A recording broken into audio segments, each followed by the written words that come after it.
to my channel. So today we're going to be talking about letting go of past hurts and pains and basically forgiving people. And the illustration that I have for you is the body. The body needs blood to run up and down and, for you to function right. So when there's a block or a clogged artery, the body cannot function correctly because blood is not flowing. And it's the same thing in life.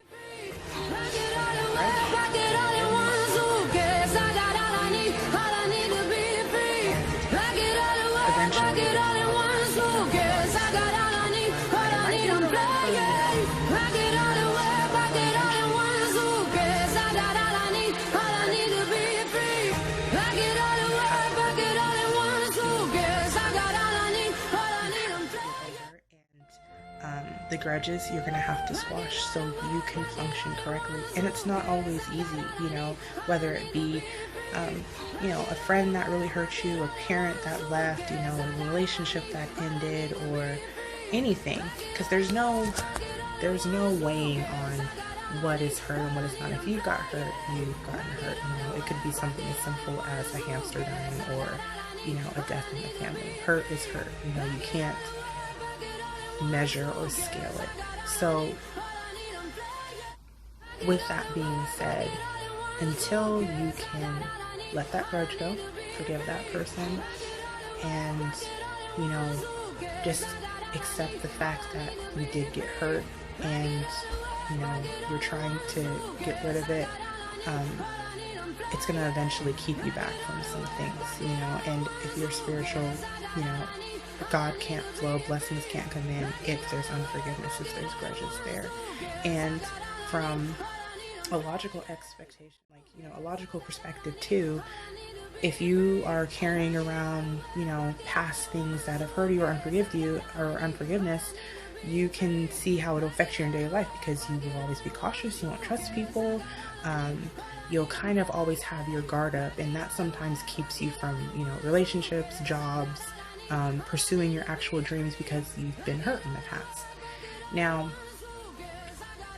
me being a Christian, the way to deal with it is to obviously forgive the person and, pray about it. And if you need counsel, seek a pastor or someone who you respect to help you with that. And they can pray with you and, help you get to a place of where you can let it go completely and fully.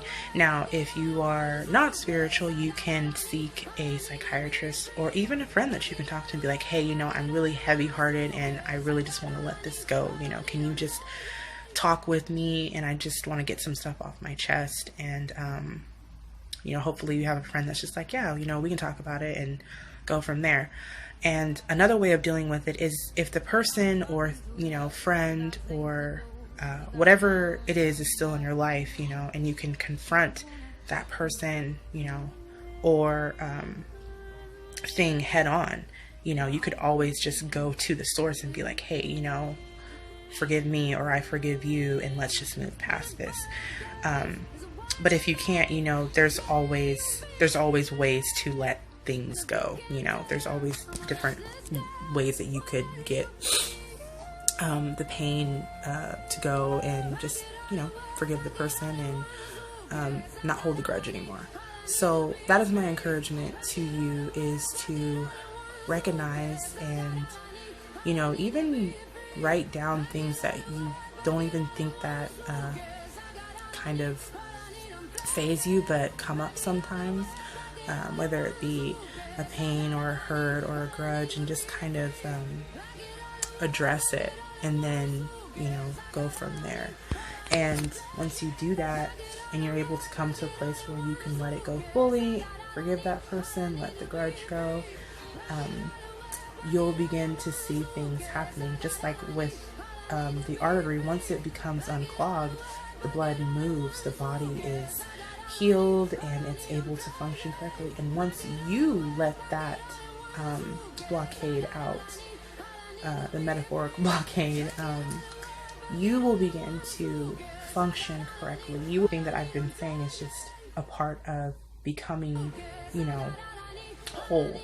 And that means letting things go, you know, letting baggages go, and forgiveness. Because first, in order to get whole, you have to make sure you don't have anything hanging over you, and you don't have anything that is hindering you from moving forward to the best of your ability.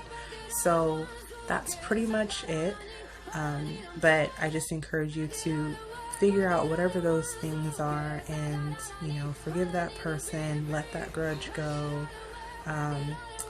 Whatever it is that is causing you to hold on to the hurt and the pain of whatever happened to you, you know, just let it go and forgive. Just remember, you're beautiful and you're more than enough, and I love you, and have a great day. I will see you again on Thursday.